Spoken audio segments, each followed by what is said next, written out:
Nabi kita umatnya. Agama dari orang yang paling tidak akan angkat adalah syafaat Rasulullah SAW. Tidak ada orang yang tidak terlepas dari dosa. Jika tahu lempak bodoh biasanya dosa. Tapi ketahuilah bahwa orang yang diberi syafaat bukan orang yang tidak punya dosa. Bahkan dari kaji dan dari berdasarkan penjelasan para ulama berkaitan dengan hadis Nabi, maka yang paling banyak diberi syafaat adalah orang-orang yang banyak melakukan pelanggaran. Ada pun yang diberikan jaminan khusus sebagai syafaat yang akan dimanfaatkan. Ada syafaat yang memang bersifat umum, maka biasa syafaat bersifat khusus. Angkat syafaat hanya karena tertentu. Jadi angkat ayat syafaat memang tidak bisa masuk ke dalam neraka. Dia memang takut ke neraka. Dalam hadis yang diriwayatkan oleh Ibnu Abbas ada 70.000 orang yang memang tidak disentuh api neraka dari umatnya Rasulullah. Jadi angka 31 tahun umat Nabi tadi memang nanti saya bilang dia dituntut oleh Nabi sejak dia dibangkitkan dari kubur, maka Nabi menuntutnya sampai masuk ke dalam surga. Orang ini hanya dipilih 70.000 oleh Allah dan itu tidak disentuh api neraka. Yang lain ada yang disentuh api neraka dan Nabi berikan syafaat dengan mengeluarkan dari neraka. Maka jangan menganggap bahwa ia kita deka tahu maka deka tahu dia nanti ia neraka. Tidak. Dalam hadis yang sahih Rasulullah SAW mengatakan bahwa Allah menjamin 70.000 umatku tidak akan disentuh api neraka. Mulai dari dibangkitkan dari kubur, orang inilah orang yang tidak diberikan siksaan oleh Allah Subhanahu wa Ta'ala, langsung mendapatkan keistimewaan. Makanya di dalam hadis ada istilah menggunakan ahlul jannah. Ada yang menggunakan pada halal jannah, ada yang mengatakan udhulul jannah. Ketika kalimat mengatakan udhulul jannah, maka masuklah kamu ke dalam surga. Maka itu adalah melalui proses. Tapi yang memaknai saya ahlul jannah, berarti dia adalah penduduk asli surga yang tidak disentuh api neraka. Kalau kita membuka dalam beberapa riwayat, ternyata yang disebut dengan ahlul jannah itu tidak sembarang. Yang pertama adalah orang yang mati syahid. Orang yang berjuang di jalan Allah adalah orang yang mati syahid. Dia tentu apa dari orang atau musuh untuk memperjuangkan, untuk mempertahankan agama Allah, melawan orang-orang kafir yang memerangi Islam dengan bertumpahnya darahnya, kemudian dia wafat. Rasulullah mengatakan, ya kau angkat atau memusuhi, pertahankan agama Allah Ta'ala namanya, maka makamkan dia dengan pakaian yang penuh darah. Jangan dimandikan, tidak usah disolatkan, cukup dia dimakamkan dengan pakaian yang berlumuran dengan darah. Karena darah itu kalau ketika dia dibangkitkan akan menjadi saksi di hadapan Allah, sehingga dia tidak akan pernah dihisab. Orang yang mati syahid pun dipakai oleh para ulama yang mendapat jaminan langsung adalah orang yang berjuangkan agama Allah dan dia tidak disolati dan tidak dimandikan dan tidak dikafani. Kemudian orang yang mati syahid yang lain dikafani dan disolat, termasuk orang yang mati tenggelam. Ya orang tak tahu mati dalam keadaan tenggelam, kemudian dia meninggal, maka dia adalah orang yang mati syahid. Kemudian orang yang tertimpa reruntuhan bangunan, termasuk orang yang mati syahid. Orang yang mati karena melahirkan, termasuk orang mati syahid.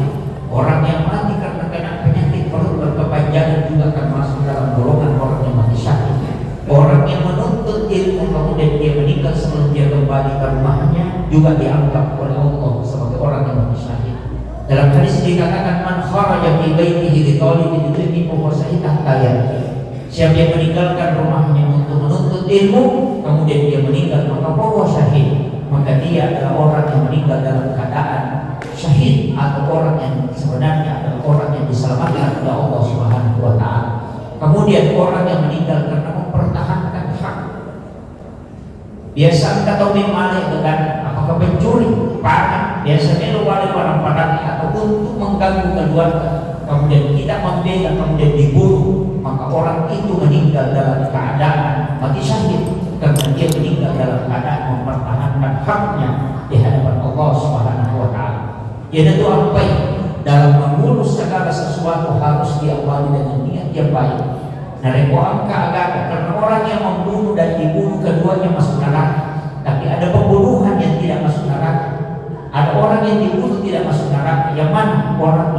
dibunuh karena memang dia mempertahankan haknya di hadapan Allah Subhanahu wa Ta'ala.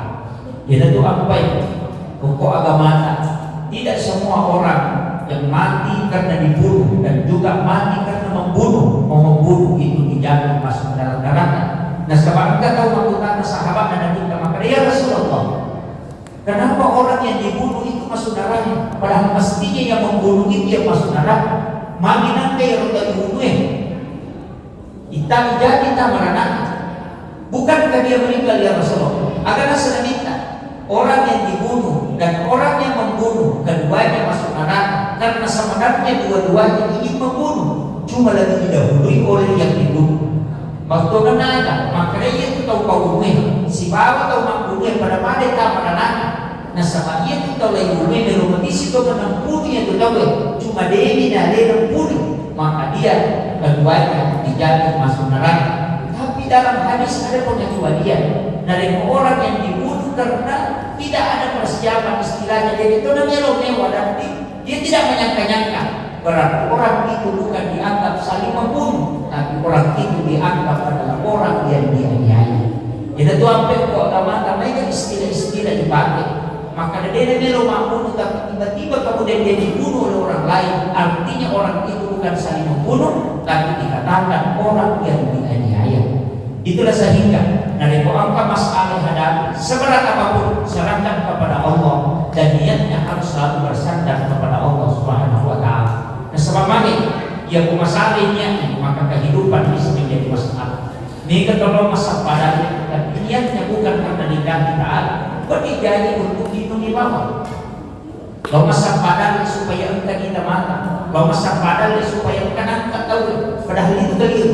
Mestinya kalau masa padahal maka usahakan niatkan untuk keluarga juga untuk agama. Nah sebab dia minta man kharaja min baiti dia meninggalkan rumahnya untuk mencari nafkah halal untuk keluarganya, maka perjalanannya untuk mencari nafkah halal itu dinilai oleh Allah sebagai jihad di jalan Allah.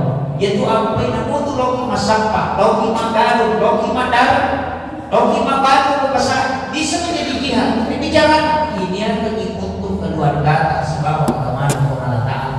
Biasa kalau mau terus pakai istilah maka dalam mengimani dan angka dari halal aku Allah Ta'ala dulu dan kawan di kepada dari halal itu bijak punya keluarga dan kawan di pakai maka sulit untuk agama Allah Ta'ala. Maka itu berarti yang memakirnya dia juga berjalan minum ujar yang penting halal maka kau dinilai berjihad di jalan Allah. Jadi itu apa? Maka ada tempat data jangan pisahkan kehidupan dunia dengan kehidupan akhirat. Dan sebab makai atau makai maka dia binasa di zaman itu sampai zaman akhirat sampai jadi dia rumah baru makaru mandara binasa kita zaman akhirat. Nah sekitarnya agama maka dia cuma galunya linomi, dia cuma darah linomi, dia mempasai linomi, bawa batu mempasai itu linomi, dia pejabatannya kantor linomi, itu orang yang keliru. Itu orang yang sangat keliru memahami agama. Maka nanti galunya linomi dan dia cuma galunya niatnya harus untuk akhirat. Saya tidak sepakat mengatakan nanti dianggap agama ketika masuk ke dalam masjid, justru dia tak tahu ke masjid tanah itu bukan untuk akhirat tapi untuk dunia. Mereka banyak orang yang bersedekah bukan untuk akhirat, masih sedekah sama dia dulu jabatan. Mandiri supaya disebut namanya. Bahkan sedekah yang dia Rasulullah mengatakan sedekah yang terbaik adalah sedekah yang tidak diketahui oleh orang. Dalam hadis yang lain mengatakan diberikan oleh tangan kanan, tangan kiri tidak mengetahui. 5 atau 5 biare, 5 adium ini apa maknanya? Sebenarnya sedekah yang baik adalah sedekah yang sembunyi-sembunyi. Ini bisa diketahui. Amirul Mukminin Abu Bakar Siddiq, apa yang dia lakukan ketika bersedekah? Ketika dia menjadi seorang khalifah, sirina atau kasihina dan mana?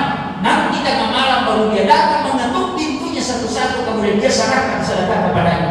Tengah berdina tahu, ketuk pintunya, nampak bawa gandum, dia bawakan dirham. Nah ini sebagai bantuan, tidak ada orang yang tahu, semua tetangganya sudah tidur. Bahkan pun anak bola, dia mengetuk pintunya supaya dia bangun, kemudian dia berikan sedekah. Sekarang yang banyak dicetek, nampak yang penonton atau lihat diri, dan apa? Hanya untuk jabatan supaya langgeng. Ini yang bahaya. Maka ketahuilah bahwa ada sedekah yang dirindukan oleh Allah dan para malaikat adalah sedekah yang hanya Dia dengan Allah yang tahu. Usahakan dengan keamalan. Jika kita bisa bahkan anak-anak kita tidak tahu kalau kita bersedekah. Maka masih sedekah namun bagian dari itu misalnya. Bahkan ada sedekah kita pun sebenarnya biasa tidak tahu. Carilah anak-anak yatim bagi orang-orang yang mampu. Bukan tahu kasih sampai anak yatim. Ini kau sogi, berikan dia. Tidak usah beritahu keluarga. Sekarang yang mudah bisa bersedekah dengan transfer. Sampai anak yatim, maka anak yatim masih boleh diri dia. Ada penghafal Al-Quran, kita bantu dia. Mati. Patah pulau tu najantung pakai pelaporan. Cila kapai ini dari konek najantung dimati keseluruhan untuk masuk ke dalam surga.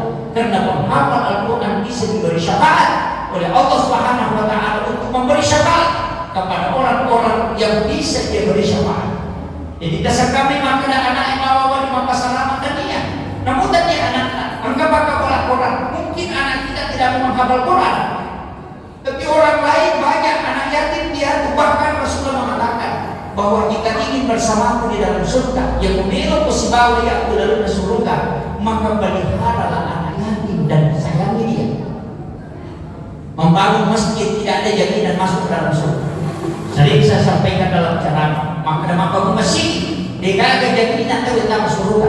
Maka kami dan kita bangun Allah baitan di jannah, lain bangunan istana di dalam surga. Jika yang kurang makanya hotel makanya di dalam surga sebagai kursi membangun masjid. Tapi tidak ada mengatakan siapa yang membangun masjid maka dia dijamin masuk surga, tidak. Maka kami dibangunkan istana di dalam surga dan dimudahkan langkahnya untuk masuk ke dalam surga. Tapi dari Quran kata piara anak yatim dan menyayangi anak yatim adalah kita. Dia bersama di dalam surga seperti ini. Sidang pinta jalur ibadah dunia. Barang dia pemelo kita masuk surga angka jadinan. Si bawa dobi na kita, sidang pedobi na kita. Maka pelihara anak yatim dia menghafal Al-Quran, kemudian kita berikan bantuan dana untuk dia menghafal. Sedekahnya dia sembunyi-sembunyi, maka dia akan mendapatkan syafaat. Ini tu apa yang berkata kita. Dia kolakui celengannya. Aja bunyi maka dia terus sumbang. Pertama mawar di ibu tidak ada celengan. Dia pun bisa proses kemudian jangan kau lihat orang uang yang kau ambil saja di saku. Alamatnya kau kantong. Dia pun bawa. Dia pun istirahat dan 75 aja bunyi masukkan ke dalam celengan. Maka dia pun Allah Taala niki atakku malena bena bilangan menengahin itu bilangan kepada kami. Itu hadis qudsi. Nah, kalau kita masuk pada dia maka disebut wasubang, itu menghitung. Tapi kalau dia maka dia atas wasubang, maka Allah mengatakan dalam hadis qudsi, dia yang bilang dengan anakku, itu bilang kepada kami. Ya belok bertawassul dengan amal soleh. Apa persyaratan? Ya tidak sumbangan dalam takdir. Namun itu bertawassul dengan itu tidak bisa. Tapi ya kau kesumbangan dan tidak yang takdir, maka ketahuilah itu bisa menjadi tawassul untuk beramal soleh. Jika dia tawassul amal soleh, ya konakan ikhlas. Nah dia negara dokter boleh ya kau amalan tamakot gunakan itu karena nanti boleh kan gunakan dengan tawassul amal soleh. Biasa masuk pada lisan maka siapa jumlah. Biasa masuk maka dia tahu kalian. Biasa kita masuk data dengan Allah Taala dan itu kata misalnya. Maka langsung kalimat dan apa maka itu barangkali dia dari Quran jawab di sini dia kuat kata tesan ini itu kalian kok barangkali nawat kita pasal batasan. Itu namanya bertawassul dengan amal soleh. Ini dilakukan orang-orang soleh. Jarang kita melihat ulama bersedekah. Kurang kepada kita masih datang karena memang mereka sedekahnya sembunyi-sembunyi. Bukan nampak, sebab orang yang menampakkan. Tapi sedekah dengan nampak juga dibolehkan dalam agama. Wajib masih sedekah yang kita makin karena menampakkan sedekah juga adalah dakwah. Ya bukti itu kampung masih kita memanggirin. Dia nabi untuk semua masih sedekah. Maka nampakkan sedekah supaya mereka bisa termotivasi. Jadi belum ke dunia ini. Ada tak kena kau kata masuk pada tak bosan sama kata milo aja. Belum tentu. Mungkin kita yang kiri. Ada kapal kata kita ni kung kagana dan dari tahu yang kita ni makanan milo sini aja. Tapi atau milo aja. Ini malah sari. Biasa begitu. Orang memposting di media sosial sumbangan nama anak milo dia untuk kagana dan dari ini. Tapi mana untuk Facebook. Padahal dia yang untuk dakwah. Tahu lolongan apalah ini lolongan dosa. Tergantung dari niatnya. Kita tuh apa yang sedemikian. Ini terakhir saya wasiatkan. Ajak nilai rumah tahu kan melihat perbuatannya. Tapi nilai orang dengan penilaian yang di mata Allah Subhanahu wa taala. Dina tu ang pedoman itu lima makanya upah bensakan betungan dia kan berurusan ang kagaganas kita naik. Bahkan anaknya Imam Abu Hanifah pernah bertanya Imam Ahmad bin Hanbal pernah bertanya kepada orang tuanya kepada bapak maka dimaki yang merasa Imam Syafi'i pemadri memakai kanan madri nasa mo boleh pakai kanan meron takong pernikahan tawag ng damo kaya maki yan ang katato 5 litro di bawah iya bukan iya masusuin ko 5 litro mampamulay kaya na litro loro pinoto muna nga sa kanya loro matitros asal-asalan matitros mana ka ito 5 litro makatupay kanan tawag ng damo ka makaling ako natanay ketika dia ditanya kenapa engkau makan banyak agak nasa ia tomi wandre kung boleh ia bisa juga nak dewan saya lagi banyak berpuasa maka dimana kung boleh na may wandre nasa iya kung boleh na sa bakawan di ka kung boleh din ang mungkingan rin ang rehan basta ang rehan na maparaka na iya ko ano maparaka wandre nila sehingga dia makan di rumah gurunya dengan makan yang banyak kemudian makan mati itu 5 litro nasa dia mulai itu 5 litro kan karena satu malam baru saya tidak pernah tidur karena saya menghatamkan Al-Quran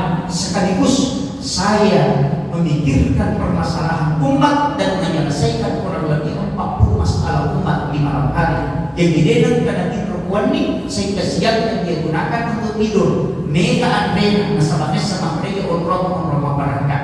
Yang bisa dibagi oleh puasa dia dari rumah karena takut kalau makanan yang di luar itu dia masyarakat. Inilah sehingga kadang-kadang ada dilakukan oleh ulama jangan langsung protes karena mungkin ada hal yang tersirat di dalamnya. Ayat ada tempat kita maka sehingga kena sumpah ulama awam mungkin sedekahnya dia mencari syafaat Nabi maka dia bersedekah dengan cara sembunyi-sembunyi. Ayat ada kalau tahu suki dia kena sumpah kita tidak tahu mungkin dia bersedekah sembunyi-sembunyi. Ayat ada kalau tahu makalasi tidak boleh jadi ada hal baik yang dia lakukan dia tidak akan jatuh besok kalau tahu na nagmelo may kasalaman na sa bakit may kapitan na dito kepada tahu magkilatan sa ito yung malah malitin barakallahu li wa lakum fil Qur'anil azim wa nafa'ani wa iyyakum bima fihi minal ayati wa zikril hakim wa taqabbala minni wa minkum tilawatahu innahu huwal ghafurur rahim.